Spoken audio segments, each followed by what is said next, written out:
মৰমৰ ছাত্ৰ-ছাত্ৰীসকল, এই ভিডিঅ'টোৰ মাধ্যমেৰে মই তোমালোকক শিকাবলৈ গৈ আছোঁ ইংৰাজী গ্ৰামাৰত থকা জেণ্ডাৰ। জেণ্ডাৰ বুলিলে কি বুজায়? অসমীয়াত জেণ্ডাৰ হ'ল লিংগ।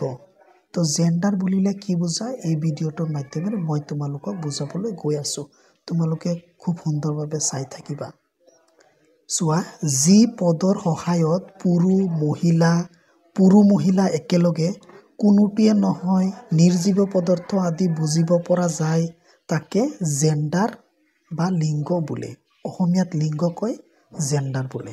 কি বুজিলোঁ? যি পদৰ সহায়ত পুৰুষক বুজায় বা মহিলাক বুজায় বা কেতিয়াবা পুৰুষ বা মহিলা এনেকুৱা নহয়, স্পেচিয়েলি পুৰুষ বা মহিলা কোনোটোৱে নহয়, এইবোৰ বুজায়। আৰু কিছুমান নিৰ্জীৱ পদাৰ্থ থাকে, নিৰ্জীৱ পদাৰ্থ কিছুমান আছে, সেইবোৰক বুজা যায় যি পদৰ সহায়ত, সেই তাকে কয় জেণ্ডাৰ বুলি কোৱা হয়। ইংৰাজীত জেণ্ডাৰ বুলি কয় আৰু অসমীয়াত কি কয়? লিংগ। এতিয়া আমি জানিবলৈ গৈ আছোঁ টাইপছ অফ জেণ্ডাৰ। জেণ্ডাৰ কেই প্ৰকাৰ?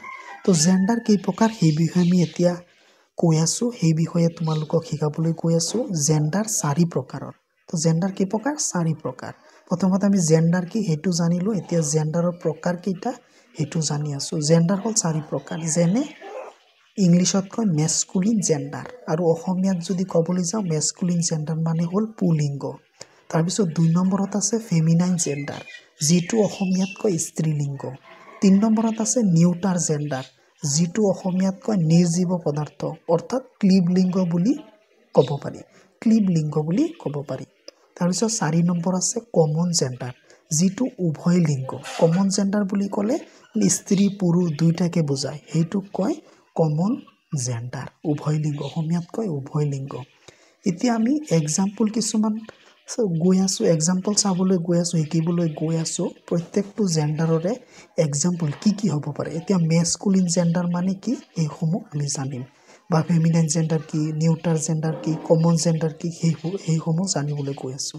মেস্কুলিন জেণ্ডাৰ আমি গম পাইছোঁ যে মেস্কুলিন জেণ্ডাৰ মানে হ'ল পুলিংগ, আৰু পুলিংগ হ'ল বইজ, মেন, হি, এইসমূহ হ'ল পুলিংগ। আকৌ 2 number feminine gender. Feminine gender মানে আমি গম পাইছোঁ স্ত্ৰীলিংগ। স্ত্ৰীলিংগৰ ভিতৰত কি হ'ব?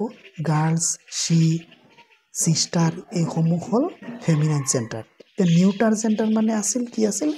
ক্লীবলিংগ, যিটো নিৰ্জীৱ পদাৰ্থ, যেনেকৈ পেন, বুক, শাৰ্ট, এইসমূহ নিৰ্জীৱ পদাৰ্থ, হয়নে নহয়?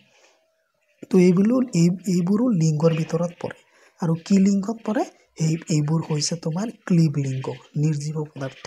তাৰপিছত 4 নম্বৰ হ'ল কমন জেণ্ডাৰ। কমন জেণ্ডাৰ মানে স্ত্ৰী পুৰুষ দুইটাই হ'ব পাৰে, সেইটোক কয় কমন জেণ্ডাৰ। তো সেইবোৰৰ ভিতৰত আছে টিচাৰ্ছ, ডক্তৰ, এইবোৰ হৈছে তোমাৰ কমন জেণ্ডাৰ।